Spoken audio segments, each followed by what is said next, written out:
Well, one other thing let's hit on before we leave is the match, Tiger and Phil. That's right, the match. Ridiculous. Well, we know Nathan, our producer, was very against it. But it turns out we were able to watch half of it, I think. We were. Because we weren't going to buy it originally, but it turns out that I guess it was Turner and Comcast, however, they put it on for free right at the end because they're having issues with people who bought it. Right. So we were able to see it.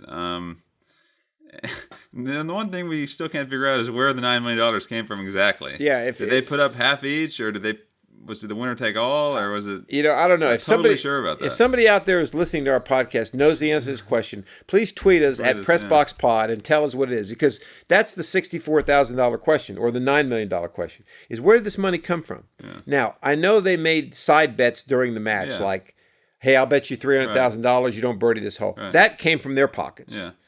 But this $9 million, where did it come from? And nobody, I don't have the answer to that question. Yeah. I mean, because they kept talking about Phil Mickelson won $9 million. Yeah. Well, he didn't win $9 million if he put half of it up, right? I don't even know. I don't know if he put any of it. That's what I'm saying. That's right. So maybe he didn't put any. I don't know. So, and if one of the networks put it up, or they probably lost their shirts, right? Yeah. Because they couldn't charge for the pay-per-view. Yeah. They had to end up reimbursing the people who had already purchased it. Yeah.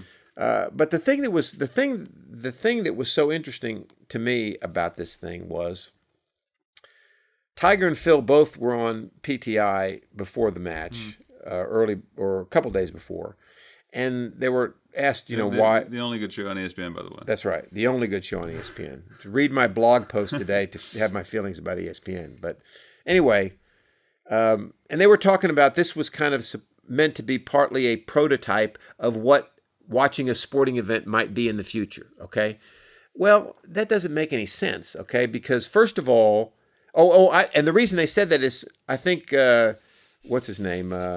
Tony Kornheiser asked them, said, hey, there's only going to be like 500 people on the course, right? Yeah. It was by invite.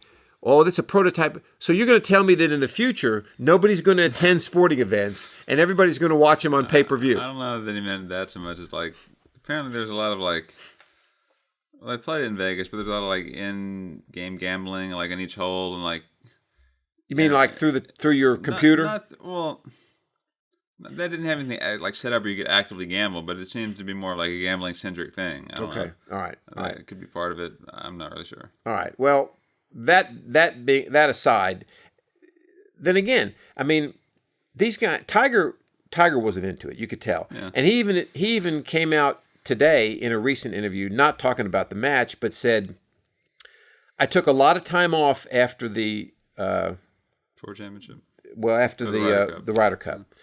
He says, and now, I've been working on my body. He says, because last year, playing 7 events in 9 weeks at the end of the season, he says, it wore me down. I lost a lot of weight. I couldn't keep my weight up. It was hot. So this year, he goes, I've been working since September on my body. He says, I'm just now starting to get back to work on my golf game. All right. So he went into this thing rusty, right? He probably hadn't even picked up a golf club more than maybe 2 or 3 times.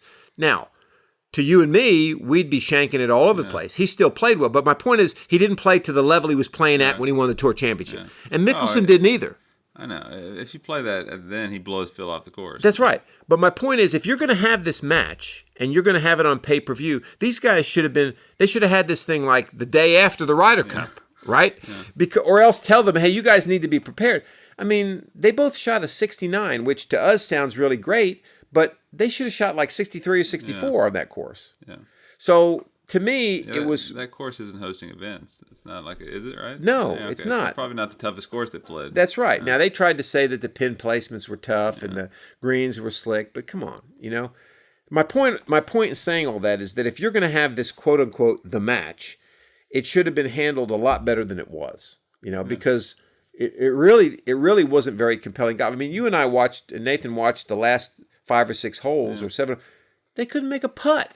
I mean, they looked like me out there.